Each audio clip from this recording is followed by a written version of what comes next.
क्या आप जैसा बनना चाहते हैं क्या वैसा नहीं बन पा रहे हैं, या जो आप चाहते हैं अगर वो नहीं हो रहा है, तो आज की यह कहानी आपके लिए ही है।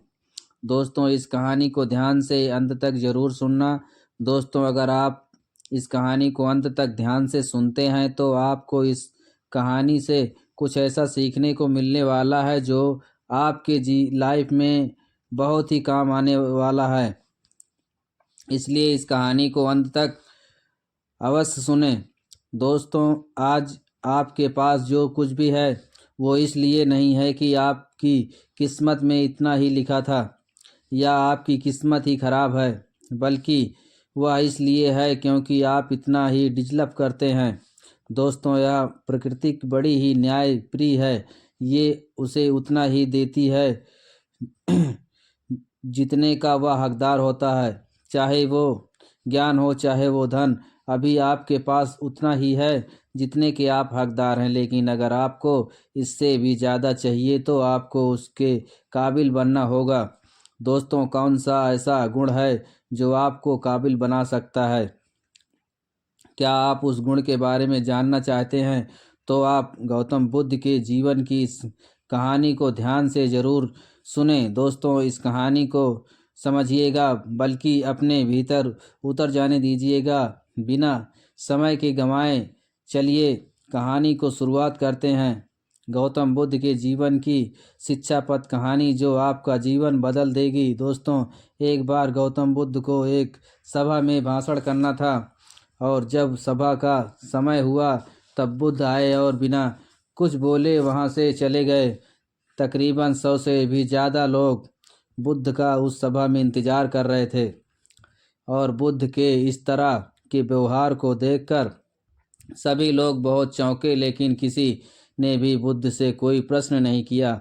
दोस्तों, अगले दिन फिर से सभा का आयोजन हुआ, और दूसरे दिन सभा में लोगों की संख्या तकरीबन घट गई। इस बार तकरीबन 80 लोग सभा में बैठे हुए थे। बुद्ध सभा में आए, लेकिन इस बार भी बुद्ध ने वही किया, यानी बुद्ध इस बार भी आए और बिना कुछ बोले ही वहाँ से चले गए। लोग दोबारा से चौंके, लेकिन किसी ने भी बुद्ध से कोई प्रश्न नहीं किया। अगले दिन सभा का आयोजन फिर से किया, लेकिन इस बार सभा में लोगों की संख्या और घट गई। इस बार सभा में केवल 50 लोग ही आए हुए थे।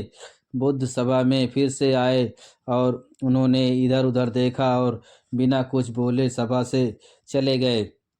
उसके बाद कुछ लोग क्रोधित भी हुए, क्योंकि लोगों ने अपना काम छोड़ छोड़ कर आए हुए थे, लेकिन किसी ने भी बुद्ध से कोई प्रश्न नहीं किया। अगले दिन फिर से सभा का आयोजन हुआ। दोस्तों, आप लोग जो इस कहानी को सुन रहे हैं, आप भी से, से भी कुछ लोग मन ही मन ये कह रहे होंगे कि अरे कितनी बार सभा का आयोजन होगा, और अब लोगों की को भी इस कहानी को सुनते वक्त इरिटेशन शुरू हो गया होगा। और जिन जिन लोगों अभी अभी इरिटेशन शुरू हो गई है, उन लोगों को तो यह कहानी बड़े ध्यान से पढ़कर समझकर चाहिए, क्योंकि यह कहानी आपके लिए ही है। अगले दिन फिर से सभा का आयोजन हुआ, लेकिन इस बार सभा की संख्या और ज़्यादा घट गई थी, यानी सभा में इस बार खाली 30 लोग ही थे। फिर उसके बाद बुद्ध सभा में आए, मुस्कुराए, और फिर से बुद्ध ने वही किया, यानी कुछ बोले ही नहीं वहाँ चले गए।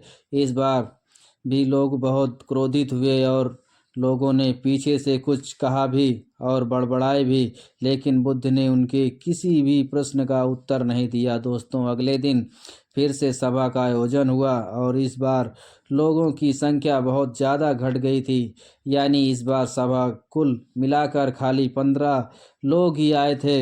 इस बार बुद्ध सभा में आए, लेकिन इस बार बुद्ध अपना आसन ग्रहण कर लेते हैं। फिर बुद्ध बोले, और बुद्ध ने उन 15 लोगों को उपदेश दिया, और वे 15 लोग ही बुद्ध के भिक्षु बन गए, और आगे चलकर उन 15 लोगों ने बुद्ध के ज्ञान को अलग अलग देशों में फैला दिया।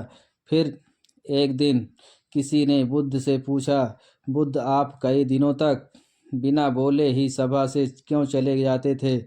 फिर बुद्ध कहते हैं कि मैं उन लोगों को खोज रहा था जो लायक थे, यानी कि पहले दिन 100 से ज़्यादा लोग आए हुए थे। उनमें से ज़्यादातर लोग सिर्फ आए हुए थे, उन्हें मेरे उपदेश से कोई भी मतलब नहीं था।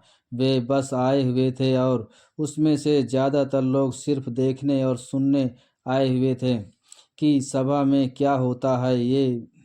वे में काम के लोग नहीं थे, क्योंकि वे लोग मेरे ज्ञान को औरों तक नहीं पहुंचा सकते थे।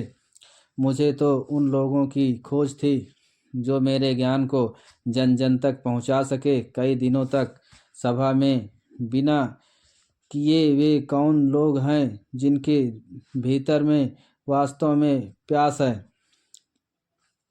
जिन लोगों के भीतर वास्तव में प्यास थी वे लोग अंत तक जरूर रुके, और जो लोग बस ऐसे ही आ गए थे वे लोग पहले या दूसरे दिन ही चले गए। जिनके भीतर धैर्य था उनको मुक्ति का मार्ग भी मिला, और जो लोग जल्दबाजी थे वे लोग अब घर में बैठे हुए हैं। सवाल यह नहीं है कि मैं तुम्हें दे सकता हूँ, बल्कि सवाल यह है कि तुम क्या ले सकते हो। मैं तुम्हारा पात्र की तना बड़ा है और कितने के हकदार हो। जितने के तुम हकदार हो उससे ज़्यादा तुम्हें नहीं मिलेगा। फिर वह व्यक्ति बुद्ध से पूछता है कि बुद्ध लायक कैसे बने? फिर बुद्ध कहते हैं कि धैर्य के द्वार जिस व्यक्ति के अंदर धैर्य का है वह अपने जीवन में कुछ भी पा सकता है। सभा में जितने भी लोग आए हुए थे और उसमें से अंत तक वही रुके जिनके अंदर धैर्य था। चाहे तुम्हारे जीवन में लक्ष्य कुछ भी हो, लेकिन तुम बिना धैर्य के सफलता चरण तक नहीं पहुंच सकते। फिर वह व्यक्ति बुद्ध से पूछता है कि कोई व्यक्ति अपने भीतर के धैर्य को कैसे बढ़ाए? बुद्ध कहते हैं कि निरंतर अभ्यास के द्वारा हम अपने भीतर के धैर्य को बढ़ा सकते हैं। जैसे कोई व्यक्ति ध्यान करना शुरू कर देता है तो उसका मन उसके सामने कोई सारे उड़ चढ़ने लाता है, लेकिन उसका धैर्य उसे एक दिन उसके लक्ष्य तक पहुंचा देता है। फिर वह व्यक्ति बुद्ध से कहता है कि मैं समझ गया, यानी जो धैर्य के साथ निरंतर अभ्यास करने की आवश्यकता है। दोस्तों, अब आपको समझ आ गया होगा कि आपके पास वो क्यों नहीं है जो आप पाना चाहते हैं, क्योंकि आप उसके लायक नहीं हैं। आप लायक तभी बनेंगे जब आपके भीतर धैर्य को बढ़ाएंगे। और धैर्य कैसे बढ़ेगा? धैर्य बढ़ेगा निरंतर अभ्यास के द्वारा। और अभ्यास कौन करेगा? अभ्यास करेंगे आप, तो करते क्यों नहीं? दोस्तों, खुद से ईमानदारी के साथ एक प्रश्न जरूर पूछिए कि जो आप भविष्य बनाना चाहते हैं तो उसके लिए क्या आप धैर्य के साथ काम कर रहे हैं? दोस्तों, अगर उसका उत्तर नहीं है तो अपनी असफलता के जिम्मेदार आप खुद हैं। वीडियो अच्छी लगी हो तो चैनल को लाइक और कमेंट में ज़रूर लिखें।